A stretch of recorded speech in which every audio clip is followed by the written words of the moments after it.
Hi everybody, welcome to A Pop of Culture.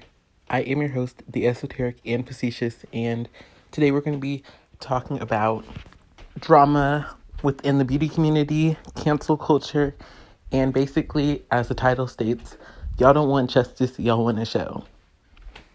If you are new to the channel, I am the Esoteric and Facetious. This is A Pop of Culture, which is a video essay podcast where I speak on pop culture, social justice, and the human experience from a Blaque, bisexual, millennial perspective. If that is of interest to you, feel free to like, comment, subscribe, and share. Let's get this to 100 likes. I believe in us. And before I get into the topic, quick shout out to my cover channel. I have a cover channel where I sing throwback R&B, contemporary R&B, whatever I'm feeling, whatever you're feeling. So feel free to check that out if you want to hear me sing and or sang. The topic of today's video is going to be y'all don't want justice, y'all want a show. And what I'm going to be talking about is pretty much the aftermath of Dramageddon 3. If y'all don't know, Dramageddon 3 is basically what the drama community or the commentary community, pretty much what people have described at the cancellation of Jeffree Star and Shane Dawson after Tati dropped a video breaking my silence where she made allegations about Shane and Jeffree gaslighting her and manipulating her into filming the Bi Sister video. And also, Shane, a lot of his old videos had resurfaced, including a video of him feigning like he was getting off to Will Smith's Whip My Hair video. And with all the drama that's happened, Shane was dropped from Morphe. His makeup with Jeffree was dropped from Morphe, and his books were dropped from Barnes & Noble. His 3 channels were demonetized, and Jeffree Star was also dropped from Morphe. He, as far as I know, was a co-owner. He was affiliated with the brand. His brand was sold in Morphe as well, and basically all of their stuff with him has been put on sale. They also had a collaboration with him, and it's been put on sale. So that's what's happened. You're caught up now. So basically, one of the things that I wanted to say is the reason why this is titled Y'all Don't Want Justice, Y'all Want a Show is, here's my thing.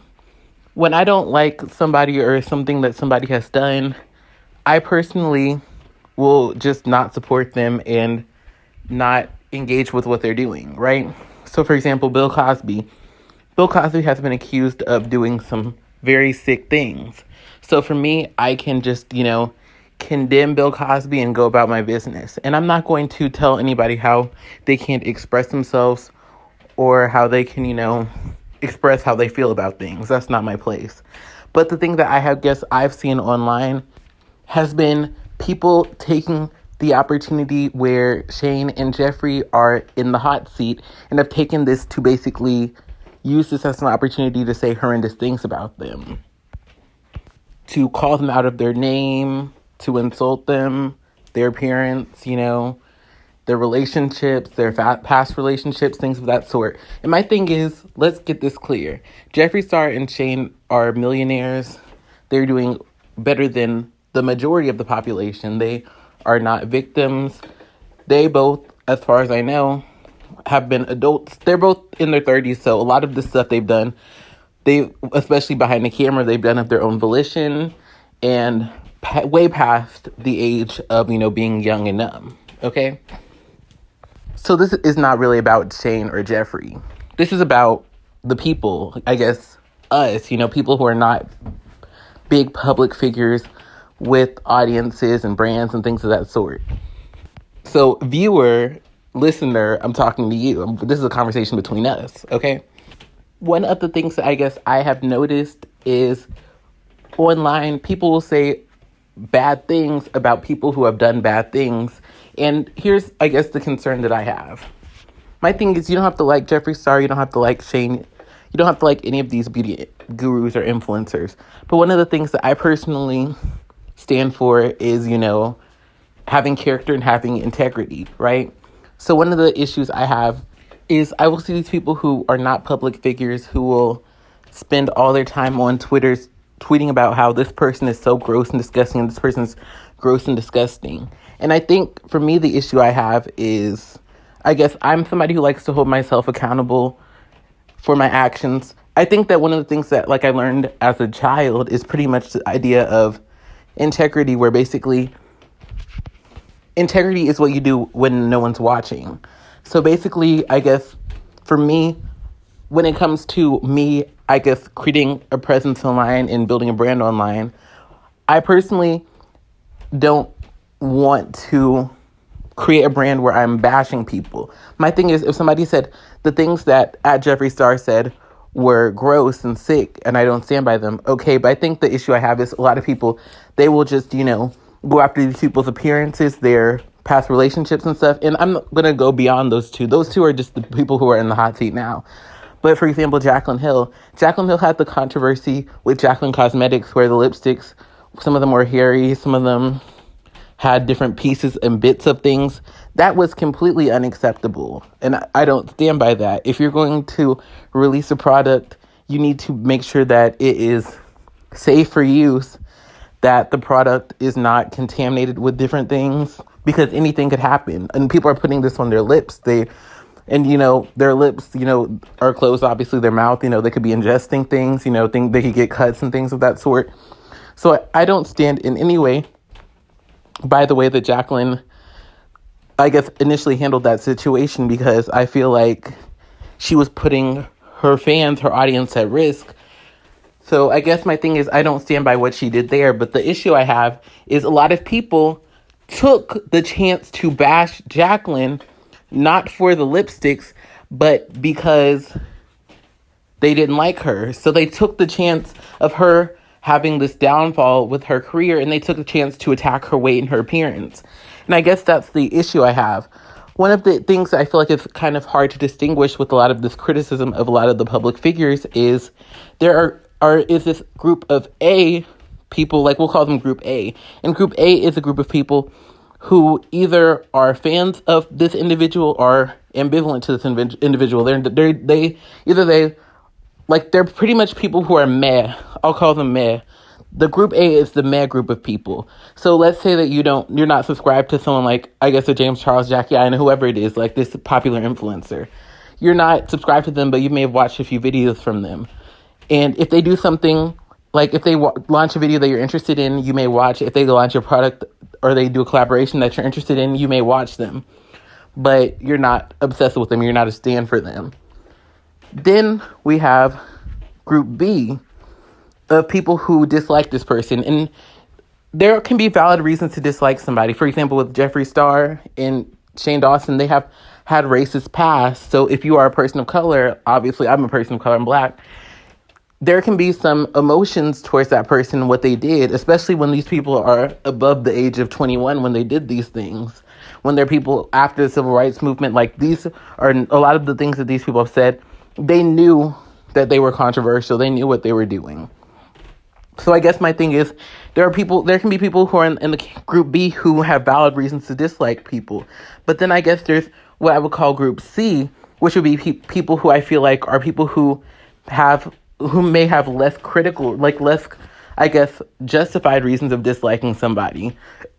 So for example, somebody who dislikes James Charles, I would say that reason B of what I would call a justifiable reason to dislike James Charles would be, would be the way that he on Tinder will put his profile as a woman, and then he may interact with straight men. That's a valid, justifiable reason. So that's what I would put in Camp B. But I would say, or even another reason would be him not crediting artists and doing the exact looks that they did, smaller influencers, and not shouting them out. That could be a justifiable reason for B.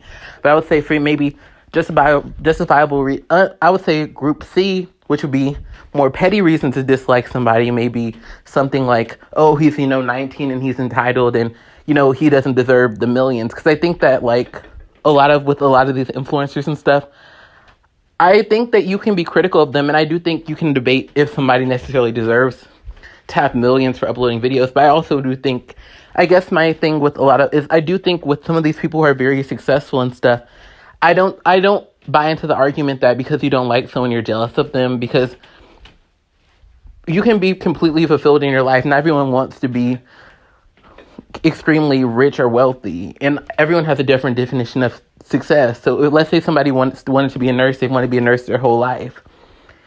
Them getting the chance to be a, famous superstar who travels across the world and makes millions of dollars may not make them happy in the way that them being a nurse would make them happy. So I don't think that everyone who's critical of influencers is jealous of them, but I do think that sometimes when we see these people who claim that someone doesn't deserve their success and all this other type of stuff, some of these mean attacks that we see towards certain influencers, I do think that there can be this element of jealousy where sometimes people may feel like certain so-and-so may have not earned or deserved their things. So I guess like I said, we have Camp A, who are people who are relatively ambivalent towards an influencer. We have Group B, which are people who have justifiable reasons to dislike an influencer. And we have Camp C, who are people who may have less justifiable reasons to dislike the influencer, but dislike them nonetheless. So the thing that I guess I've observed is whenever an influencer gets into controversy, those people from Group A, who are kind of middle of the road when it comes to that influencer, they may be critical of them, and they may say, I don't really feel how you did that. I don't feel the way that you said that or whatever. And I feel like if you're in Group A, you don't really have a dog in the fight. So you can be critical of them and say, hey, I didn't really like how you did that. But you're not going to, I guess, go out of your way to insult them and to use their misstep as a way to bash them. So let's get to Group B. Group B and Group C can do similar things. Group B might, since they have a justifiable reason to dislike somebody, this may just, when that person makes a misstep, this may be another reason why they feel justified in disliking them. So they may just make another note. So for example, with James Charles, they may just make a mental note and say, okay, James Charles, he goes on Tinder and tries to interact with straight men. That was the reason one why they didn't like them. Now they may say reason number two would be that he did, like I said with the artist stuff. So if another controversy came up, they may just note that again, and they may just say that's another reason why I don't really watch his content or buy his collaborations with Morphe. But then Group 3 is who we're going to get to right now, who is the people who I guess I want to talk about in this video. What I see with a lot of the Group C people are going to be the people who may have like I said, a less justifiable reason to dislike somebody. And those people, when the person makes a misstep, these are going to be the people who I feel like a lot of the time are the loudest, because the ambivalent people who just don't have strong feelings about the person, they may be critical of the action, but they're just going to leave it at the action. Even people who are critical for what I would call justifiable reasons, they're going to kind of, I guess, they may make their critique of that misstep and go about their business and note that misstep. But the thing that I see a lot are people who I feel like may have unjustified reasons for disliking somebody, or maybe just unfair reasons or just bias against the person. And obviously all of us have biases, but I guess the thing that I see a lot is people who I would call Group 3. They will be the loudest and most angry people. And like I said, for me, with somebody like a Bill Cosby, that's why I feel like with Group A, like I, as a young Black person, I did grow up watching The Cosby Show in a different world. So I feel like I did view Bill Cosby in a favorable light. But I didn't obviously I grew up watching him on the sitcom in syndication. I didn't by the time, he wasn't necessarily doing a lot of things when I was growing up. I just watched him in syndication. So I think that led me to being more ambivalent. So I don't really feel the need to voice criticism against him. When I found out that he did these horrendous things, I acknowledged it as bad, but I didn't feel the need to really do anything other than not engaging, because it was also very easy for me to not engage because he was in jail, and I wasn't even really watching The Cosby Show anymore. So I guess for me, the thing that I want to relate to this is with a lot of the people who I would call in Group C who may already have bias against somebody. It's kind of like, I guess, if I'll give an example. So let's say that you don't like somebody, let's say you're in class or something, and let's say there's somebody who just rubs you the wrong way. And maybe it's just, they think they're better? Do you think that they think they're better than you, or you think this or that about them? Let's say like y'all are playing dodgeball. Okay, that's a good example. Like, let's say you're on the opposite team of them in dodgeball. Of course your objective is to get everybody in the other team out, but you may, throw a little harder at that person because, you have those pre-existing feelings towards them, right? And I feel like that's what I see with a lot of these Group C people. Let's say James Charles makes a misstep. Shane Dawson does, whoever it is, whoever this public figure is, they are going to act as if they are an unbiased person or a person who's ambivalent about the situation.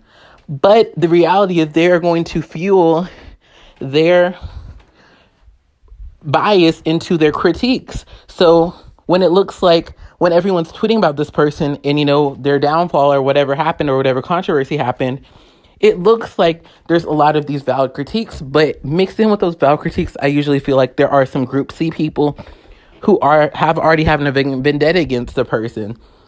And that's one of the things I see a lot with Jaclyn Hill critiques. With a lot of Jaclyn Hill critiques, they will come for her appearance, and they will also, I think that's the thing that we always feel like it's the appearance, whether it be the relationship, it'll come for things that are not necessarily related to the person and what they've done. And I guess for me, like I said, I'm somebody who wants to always hold myself accountable. I want to have that integrity. And I think the issue that I see with a lot of these accounts and stuff on Twitter is a lot of these people who are in the groups B and C, or I guess rather mainly Group C, a lot of these people, they will conceal their identity. They will have an Abby that's maybe something from a fandom, and they will, just go on and go on and go on. And I think the problem with some of the people in Group C is they may think that they're spreading awareness or they're really helping the cause. But I think the issue is, I feel like we have to address our biases and stuff, and I think we always have to really look at why we don't like somebody. And sometimes, some people, I think if you have justifiable reason to dislike somebody, but some of the anger that I see that people have towards strangers off the internet, I just feel like it's unhealthy. And for me, you are free to express yourself in the way that you see fit. But I guess for me, like I said, I just feel like some of the stuff that people say online about people that I said, they've never met, it doesn't come off as justified anger. It kind of feels like there may be something going on personally. So for me, I just want us all to hold ourselves accountable. And if you don't like an influencer, just really evaluate the reasons why you don't like them. And if you find those reasons are justified, make sure when you're making critiques of that influencer that you make sure that you're not making personal attacks towards them, but what they did. Because I feel like when it comes to public figures, we can so easily forget that they're people, and because they may have money and influence and power. But I guess for me, I think it's not even really about the influencer. It's about you and yourself and how you being able to go to sleep at night. Because for me personally, if I'm just spreading hate, even if I send a hate comment to somebody who is never going to see it, it doesn't really matter if the person sees the hate comment. I feel like it matters more that I felt comfortable sending it and sending negativity somebody else's way. So I guess for me, what this episode's all about, when I say y'all don't want justice, y'all want a show, I think a lot of people, I really don't think that people want justice. And what I mean by that is I see a lot of people who have, through whatever means, become fortune tellers or, mind readers online. Because whenever a public figure states that they have grown or changed, these people online, through their magical, telepathic powers, will say, no, they haven't changed. They're the same they've always been. Now, I will say, I do think when somebody states that they've changed, I think that it should be apparent in their actions. And obviously with people who are YouTubers or public figures, sometimes that can be easier said than done, because let's say someone's saying they're going to stop being mean-spirited. Then, technically they could be less mean-spirited in their own ways. But I feel like if somebody's caught in flack for something in their public figure, they probably got caught in flack for doing it in public.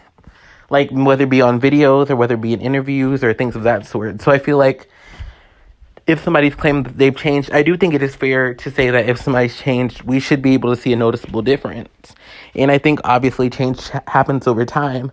So I think that if somebody's saying they've changed, you can't say like, okay, like controversy, and then 2 weeks later I've changed and I've really grown and da-da-da, because it's like, it takes time for people to change, you know? But going back to the fortune tellers or the mind readers, I think that the reason why I say y'all don't want justice, y'all want a show, is because a lot of times, a lot of these quote unquote mind readers will say so-and-so really hasn't changed, or they're still racist, they're still this, they're still that.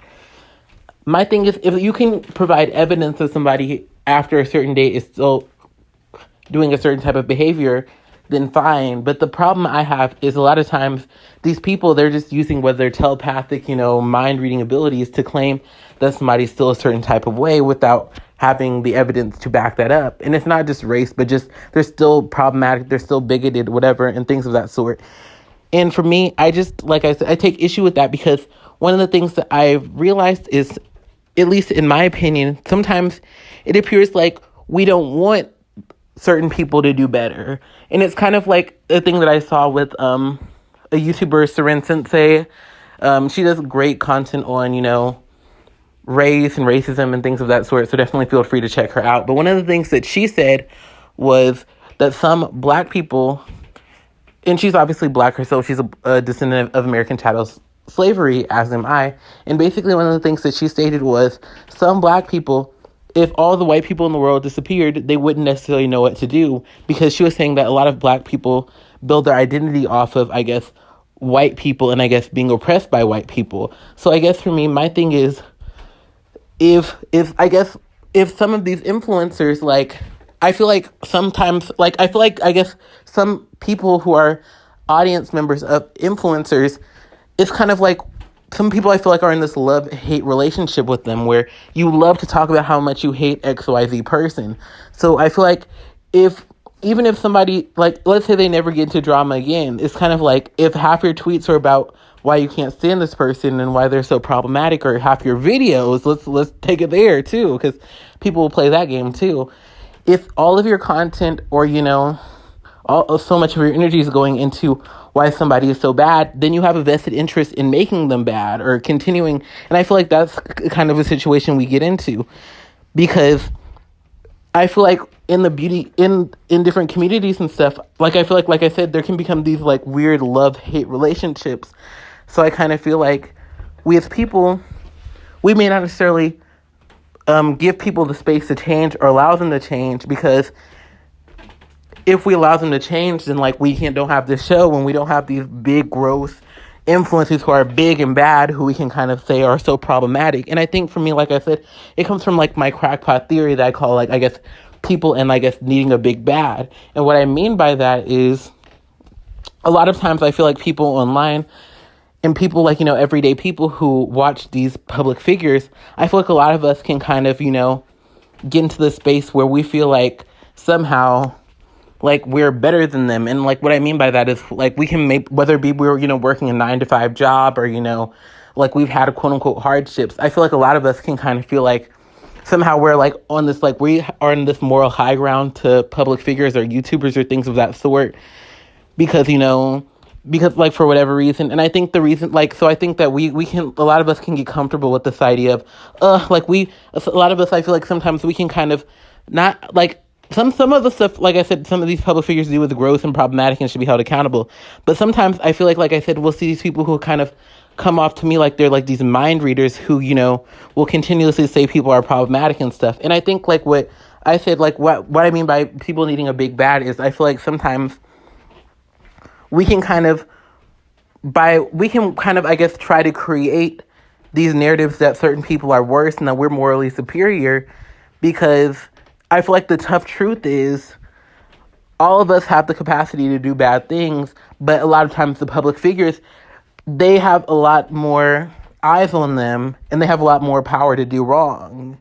So, like someone who has millions of dollars is going to have more power to do bad things or to do wrong than somebody who is working a 9-to-5 job, working in an hourly position.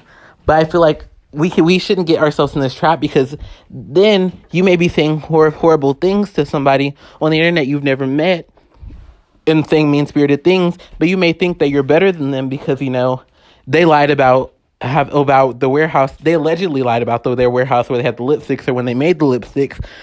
But it's like, you yourself, your hands aren't clean. You're just, the only thing is, you don't have millions of people to try to quote unquote, hold you accountable, but they do. So I just want us to, look inside ourselves and just question why we dislike people so much, and if those are justifiable or unjustifiable reasons, and just work to be better people and allow other people to grow. Because like with the influencers and stuff, like sometimes I do think it's great to call people on their BS, but I just, like I said, the mind reader thing, and I may, let me know if y'all want a video on that, but I would never feel comfortable saying that someone I've never met hasn't changed unless there was evidence to prove that they hadn't changed. But just like this level of, oh no, they haven't, like this boldness, like who do you think you are? But that's all I have to say. Thanks so much for watching. Have a great day. Bye. And if you enjoyed the show, make sure to like, comment, subscribe, and share. Let me know your thoughts. If you agree with the ABC model. And if you enjoyed this episode, then you can look to your right, and there is a playlist of all of my video essay podcasts. In the center is a button where you can subscribe, and to the right is a button where you can listen to all of my covers, a place where you can binge watch all my covers. And if you enjoyed the show and you want to support the show, then feel free to look at my Cash App below. There's a link where you can donate, and you will be featured in the credits of all of my videos. Love y'all. Bye. Have a great day.